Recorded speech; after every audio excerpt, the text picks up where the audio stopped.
जय गुरु। The journey of super consciousness में हम आपका स्वागत करते हैं। आज हमने बुक है परमहंस योगानंद जी की वचनामृत।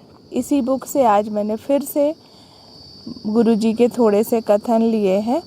ये बुक है ही इतनी प्यारी कि हर एक लाइन आपको ना बहुत अच्छा सत्संग करा देती है। मतलब गुरु जी का जो सानिध्य है ऐसा लगता है मिल जाता है। तो यहाँ पर विवाह के बारे में पूछ रहे हैं। एक शिष्य पूछते हैं, जानना चाह रहे हैं कि गुरुदेव आप विवाह में विश्वास नहीं करते। आप प्रायः ऐसा बोलते हैं मानो इसके विरुद्ध हो। तो जो गुरु जी का जो उत्तर है वो सुनिए।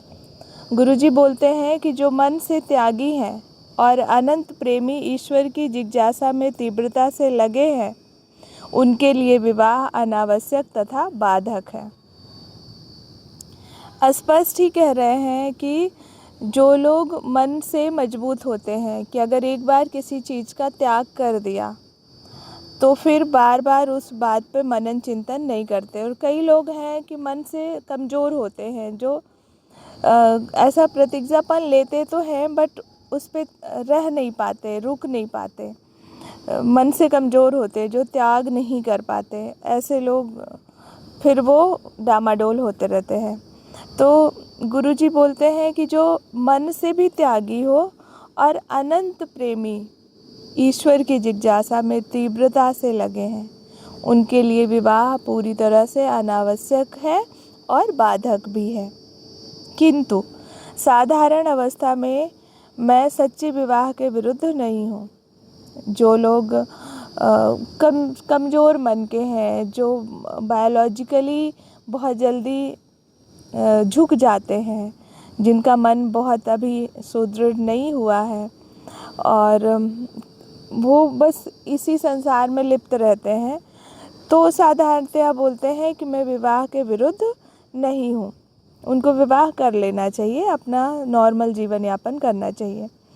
यदि दो व्यक्ति जो अपना जीवन संबंध ईश्वर अनुभूति की प्राप्ति में परस्पर सहायक होने के लिए करते हैं, फिर बोलते हैं कि विवाह का जो क्या है कि यदि दो व्यक्ति जो अपना जीवन संबंध ईश्वर अनुभूति की प्राप्ति में परस्पर सहायक होने के लिए करते हैं, वह अपने विवाह को उचित आधार अर्थात बिना शर्त मैत्री भाव पर रखते हैं। कितना अच्छा बोल रहे हैं कि यदि ये विवाह भी एक दूसरे के लिए सहायक बने, ईश्वर की ओर बढ़ें, परस्पर एक दूसरे के लिए सहायक बने और मैत्री भाव रखें, एक दूसरे के प्रति मित्रता से मतलब आत्मकल्याण के लिए एक दूसरे को सजेशन दें, जो सत्य का मार्ग है, मतलब आत्मचिंतन, आत्म साक्षात्कार। यदि ऐसे दो व्यक्ति एक दूसरे से विवाह करते हैं तो बहुत ही उच्चतम है, मतलब इसको गुरुजी सपोर्ट कर रहे हैं। बोलते हैं नारी मुख्यतः भावना से प्रेरित होती है तथा पुरुष विवेक से। विवाह का अर्थ इन दोनों गुणों को संतुलित करना है। मतलब नारी ज़्यादातर भावनाओं में बह जाती है। तो एक जैसे गृहस्थी चलाना है ना, गृहस्थ आश्रम बोले हैं पहले सर्वोपरि है, इसको त्यागना नहीं चाहिए, क्योंकि ये भी ईश्वर की संरचना है, ये आगे बढ़ते रहती है। तो इसमें अगर दो व्यक्ति, जो नारी क्या है मुख्यतः भावना से प्रेरित होती है और पुरुष विवेक से, तो इस तरह दोनों में एक गृहस्थ जो घर होता है तो वो बैलेंस बना रहता है। तो इसको संतुलित करने के लिए अब गुरुजी आगे बात कर रहे हैं मॉडर्न विवाह का। आज के विवाहों में आत्मा का वास्तविक मिलन अधिकांश नहीं दिख पड़ता। मतलब यहाँ पर बहुत ही आजकल का वो शब्द देते हैं प्रैक्टिकल। हम बहुत प्रैक्टिकल हैं, कमाता कितना है, धन पैसा कितना है, ज़मीन जायदाद प्रॉपर्टी बैकग्राउंड, ये सब देखते हैं ना, सब ईगो पे आधारित। तो बोलते हैं आज के विवाह में आत्मा का वास्तविक मिलन अधिकांश नहीं दिख पड़ता, क्योंकि युवा पीढ़ी को आध्यात्मिक शिक्षा कम ही मिल पाती है। मतलब जो बच्चे हैं पैदा होते से उनको पढ़ाई तो करवाते हैं, पढ़ लो, एजुकेट हो जाओ, काम आएगा, आगे पैसे कमाओगे। हमेशा बस यही बात की जाती है, तुम बड़े अधिकारी बनोगे, खूब पैसा कमाओगे। और ये सब उसको जो जीवन की शिक्षा मिलनी चाहिए, आध्यात्मिक शिक्षा, वो नहीं दी जाती है। ऐसे अपरिपक्व भावनाओं वाले तथा अस्थिर लोग साधारणतः उन क्षणिक यौनाकर्षण अथवा सांसारिक प्रयोजनों से प्रभावित हो जाते हैं। गुरुदेव कह रहे हैं कि ऐसे बच्चों में, जो युवा पीढ़ी है, उनमें अगर आध्यात्मिक शिक्षा नहीं मिल रही है तो ऐसे अपरिपक्व भावनाओं, मतलब मेच्योर इमोशंस नहीं है, वो जस्ट क्या है, इमेच्योर, अपरिपक्व भावनाएं हैं, जिसमें अस्थिर लोग, जो बिल्कुल भी अपने बात के प्रति, अपने इमोशंस के प्रति उनको कुछ भी पता नहीं, अस्थिर लोग हैं। वो लोग क्या करते हैं, क्षणिक यौन आकर्षण, मतलब लड़की लड़के से आकर्षित हो रही है, लड़का लड़की से आकर्षित हो रहे हैं, तो ये जो अपोजिट सेक्स का आकर्षण है, इसमें क्या करते हैं, फंस जाते हैं और सांसारिक जो प्रयोजन है इनसे प्रभावित हो जाते हैं कि हमको इतना बड़ा घर बनाना है, इतनी बड़ी गाड़ी लेना है, इतनी बड़ी नौकरी करना है, सामने वाले को दिखा देना है, इस तरह से चीज़ें कि सामने वाले अपने बेटी का इतना धूमधाम से शादी करा तो मैं उससे डबल धूमधाम से करेंगे। अब वो फाइनेंशियली कितना भी क्राइसिस हो जाए, कुछ भी हो जाए, मतलब फालतू की चीज़ों में खर्च कर रहे हैं। और कुल मिला के उसका जो विशेष बात गुरुजी ने कहा है कि विवेक और भावना का जो संतुलन है वो होना चाहिए, और एक दूसरे के आत्म चिंतन और आत्मा की ग्रोथ, स्पिरिचुअल ग्रोथ में सहायक होने चाहिए। तो ऐसे विवाह कम ही देखे जा रहे हैं, बोलते हैं। फिर बात करते हैं कि जो विवाह के पवित्र उद्देश्य की उपेक्षा करते हैं, मतलब विवाह एक पवित्र बंधन था कि एक दूसरे के लिए सहायक बनेंगे, पर यहाँ पर बाधक हो रहे हैं। उन्होंने आगे कहा, मैं प्रायः कहता हूँ, पहले अपने आप को प्रभु के पथ पर अविचलित रूप से स्थिर कर लो, फिर यदि तुम विवाह करते हो तो तुमसे भूल नहीं होंगी। गुरुजी हमेशा एक ही बात करते हैं कि पहले ईश्वर को जानो, पहले, हमेशा हमेशा हर चीज़ में बोलते हैं। इवन एक बार क्या हुआ, अनंत दा उनसे बोल रहे थे कि तू नौकरी कर ले, थोड़ा था स्थिर हो जा, फिर उसके बाद भगवान को मतलब पा लेना। तो गुरुजी बोले कि नहीं, पहले ईश्वर, फिर बाकी सब चीज़ें, क्योंकि क्या पता जीवन बचेगा भी इसको भोगने के लिए नहीं। जो धन तुम एकत्रित कर रहे हो इसको भोगने के लिए भी जीवन बचेगा भी कि नहीं, ये भी तो नहीं पता ना कि जीवन कितना लंबा है, कितना छोटा है।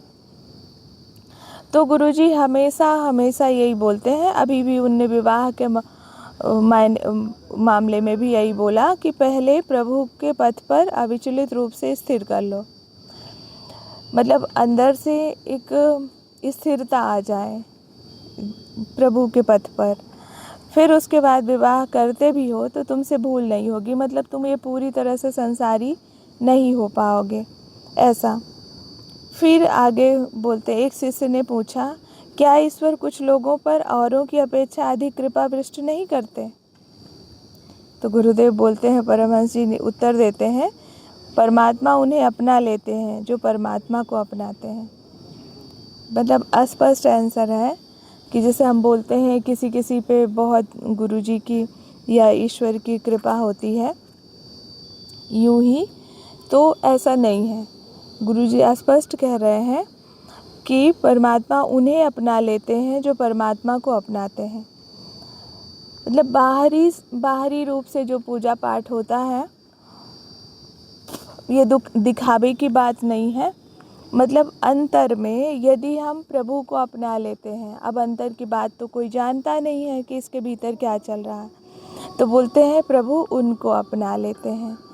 तो इसलिए हमें बाहर से दिखता है कि उसके ऊपर बहुत कृपा है ईश्वर की, पर उसका अंदर का हमें नहीं पता ना कि शायद वो ईश्वर से अपना नाता बहुत गहरा जोड़ रखा हो। किसी की मन भावनाएं हम कभी नहीं पहचान सकते, क्योंकि जो बाहर से दिख रहा है वो हो सकता है भीतर से कुछ और हो। तो ये संत ही जान सकते हैं या ईश्वर, क्योंकि आप हर किसी को धोखा दे सकते हो, ईश्वर को नहीं दे सकते। तो ऐसा है।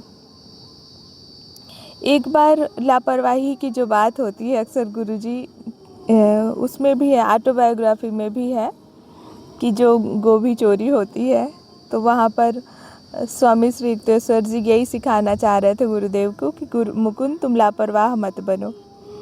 तो यहाँ पर गुरुदेव की बात है कि शायद, अब देखते हैं आगे क्या है। 2 महिलाएं अपनी मोटर गाड़ी को बिना ताला बंद किए किनारे लगाकर छोड़ देती हैं।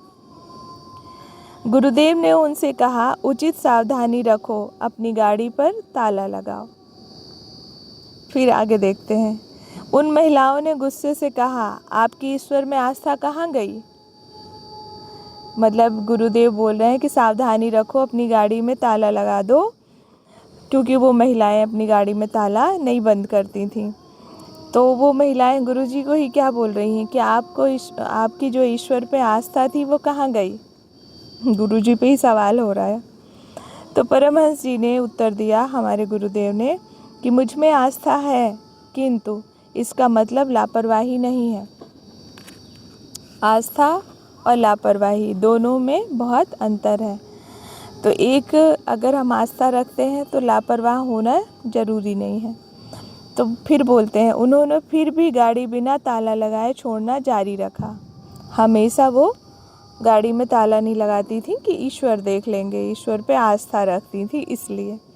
एक बार जब उन्होंने पिछली सीट पर बहुत सी कीमती चीज़ें रख दी थी, मतलब गाड़ी में ताला भी नहीं लगाया था और गाड़ी में बहुत सारा कीमती सामान भी रख कर छोड़ दिया। फिर क्या हुआ? चोर सभी कुछ चुरा कर ले गए। अब गुरुदेव क्या बोलते हैं, यदि तुम उनके विवेक तथा सावधानी के नियमों को नहीं मानती हो तो ईश्वर से रक्षा की आशा क्यों करती हो? मतलब गुरुदेव ये कह रहे हैं कि यदि तुम उनके विवेक तथा सावधानी के नियमों को नहीं मानती हो, ईश्वर हमेशा कहते हैं कि विवेक भी रखो, सावधानी भी रखो। मतलब भोलापन आपके आचरण में नहीं होना चाहिए। तो ईश्वर से रक्षा की आशा क्यों करती हो? मतलब ईश्वर आपकी रक्षा करेंगे, बशर्ते आप भोंदापन नहीं दिखाएं, लापरवाही भी नहीं करें, सावधानी हमेशा रखें। आस्था रखो किंतु व्यवहारिक बनो और दूसरों को प्रलोभन मत दिखाओ। देखो क्या बोल रहे हैं कि प्रभु पे आस्था रखो किंतु व्यवहारिक बनो। जो संसार में व्यवहारिक है कि अपने विवेक का इस्तेमाल करना है और जो इस संसार के नियम है उसका पालन तो करना ही है। प्रलोभन मत दिखाओ, मतलब जो आपके पास चीज़ें हैं उसको प्रचार प्रसार मत करो, दिखाओ मत, क्योंकि वो चोरी हो जाएगा। प्रलोभन अगर हो गया किसी को तो अपनी चीज़ें इसलिए छुपा छुपा के रखना चाहिए। ईश्वर को दिखाओ, जताओ, बताओ। बोलते हैं भक्ति भी चोरी हो जाती है। अगर आप बहुत गुणगान करते हैं ईश्वर ईश्वर ईश्वर, तो वो भी चोरी हो जाता है, तो उसको भी छुपा के रखना चाहिए।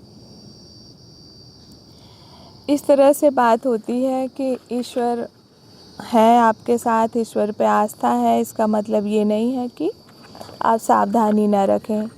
ये संसार का जैसा है सब कुछ, मतलब इस संसार में तरह तरह के भांति भांति के लोग हैं, सबका अलग अलग बिहेवियर है, तो इनसे सावधानी रखना ज़रूरी है।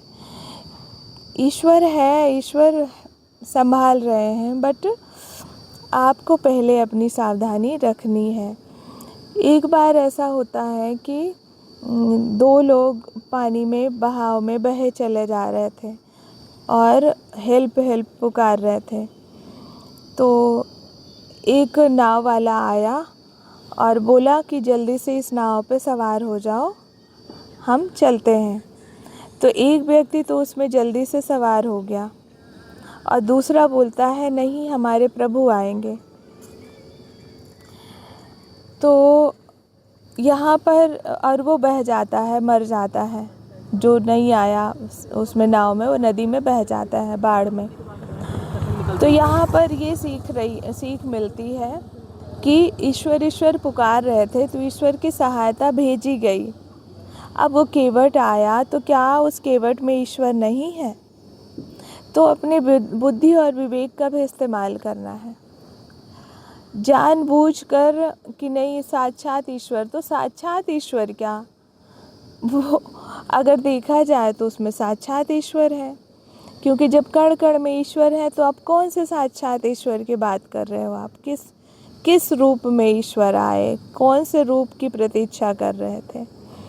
तो इस तरह से सावधानी रखना चाहिए। जब हमारे गुरुदेव और संत बाड़ी ये कह रही हैं कि इस संसार में विवेक इस्तेमाल करो, सावधानी रखो, तो रखो, आस्था रखो, लेकिन इस आस्था को लोगों को पता भी तो नहीं चलने दो।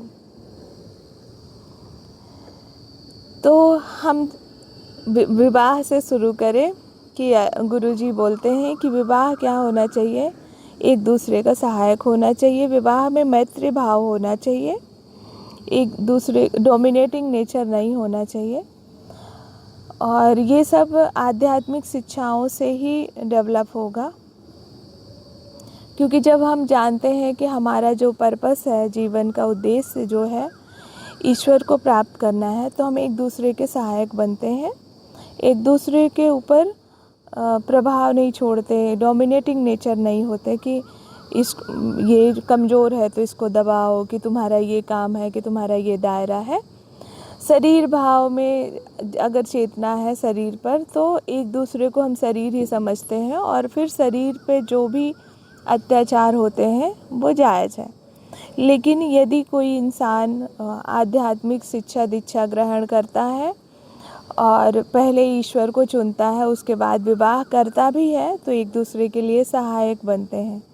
क्योंकि हम एक दूसरे को आत्मा के रूप में समझ रहे होते हैं, हम ईश्वर के बंदे हैं, ऐसा एक दूसरे को ट्रीट करते हैं कि ये भी कोई लड़की नहीं, पहले आत्मा है, शरीर लड़की का है, मैं भी आत्मा हूँ, शरीर लड़के का है। और फिर दोनों बढ़िया आध्यात्मिक जीवन व्यतीत करते हुए संसार का सुख भी भोगते हैं और अच्छे से जीवन यापन करते हैं। तो ये रही बात। और लापरवाही, जो चोरी वाली गाड़ी चोरी हुई, सामान चोरी हुआ, कि प्रभु पे आस्था रखने का मतलब ये नहीं कि आप लापरवाह हो जाएं। सावधानी और इस संसार के नियमों का पालन करें, व्यवहारिक बने। ये बातें रही। Thank you. जय गुरु।